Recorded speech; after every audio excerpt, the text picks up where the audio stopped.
পাহাড়, ঝর্ণা আর হ্রদের শহর রাঙামাটি, সঙ্গে রয়েছে দিগন্ত বিস্তৃত সবুজ বনবনানী। প্রকৃতিপ্রেমীরা এই দৃশ্য দেখতে ছুটি কাটাতে বেছে নেন পার্বত্য জেলা রাঙামাটিকে। তাই এবারের ঈদে লাখো পর্যটক বরণে প্রস্তুত এখানকার ব্যবসায়ীরা। রাঙামাটি ও সাজেকের হোটেল রিসোর্টগুলোতে 30% পর্যন্ত ছাড় ঘোষণা করা হয়েছে। ঈদে প্রচুর পর্যটক নামবে রাঙামাটি পার্বত্য জেলায়। আমাদের রাঙামাটি লেক পাহাড় দেখার জন্য আমরা স্বাগত জানাচ্ছি পর্যটকদেরকে। এবার আমরা আশা করতেছি এবার প্রায় 70% বুক। ঈদ উল ফিতর সাথে বিজু সাংরাই আমাদের একটি ঐতিহ্যবাহী একটি অনুষ্ঠান, যার কারণে আশা করছি এবার যথেষ্ট পরিমাণ পর্যটক আসবে।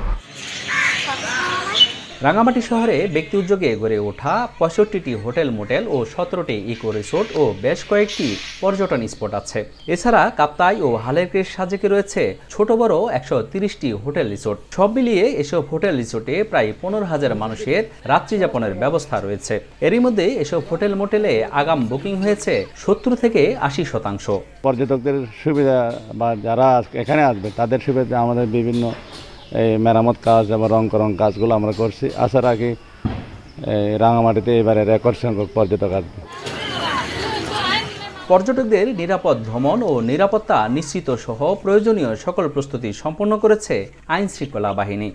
পর্যটন যে স্পটগুলো আছে প্রত্যেকটা স্পটে আমাদের টহল ডিউটি আছে, প্লাস আমাদের পোশাকের ডিউটি থাকবে। সাথে সাথে এখন থেকেই আমরা পর্যটন স্পটগুলোতে প্লাস আশেপাশে কমিউনিটি পুলিশিংয়ের মাধ্যমে যে পর্যটকদের উপর যাতে কোনো হুমকি না আসে সেই রকম এই জন্য তথ্য সংগ্রহ করতেছি, সার্ভিলেন্সে রাখতেছি। ঈদে রাঙামাটিতে কয়েক লাখ পর্যটক সমাগম হবে বলে আশা করছেন ব্যবসায়ীরা। জিয়াউর রহমান জুয়েল, এখন রাঙামাটি। শিয়া বাটার, অ্যালোভেরা ও ভিটামিন ই সমৃদ্ধ লিলি বিউটি সোপ।